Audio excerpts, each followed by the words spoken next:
Hello to all my friends out there. And so this week I'm doing cook twice as much, cook one half as often. So last night I made tacos and tonight was supposed to be enchiladas, but we want enchiladas tomorrow, so I skipped down to stir fry.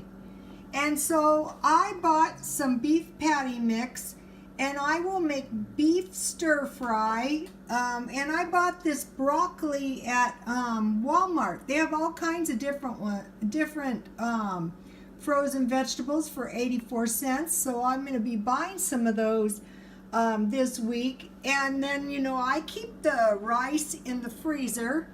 And I season my stir fry with onions. You can use dry or fresh, chopped garlic, crushed red pepper, and ground ginger. And then you can just use salt, pepper, and sugar if you want.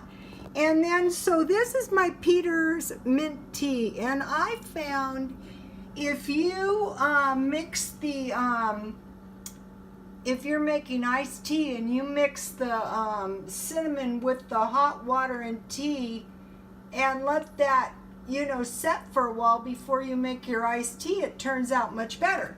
Okay, so tonight is going to be meat stir fry. It can be any kind of meat.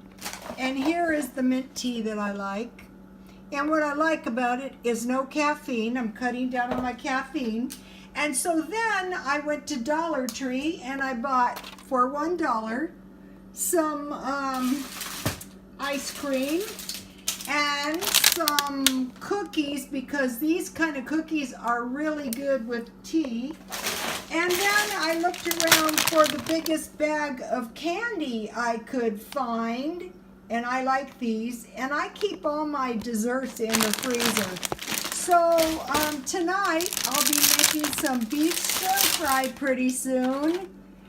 And the thing about the stir fry is it's really good leftover. You just pop it in the microwave. So God bless you all.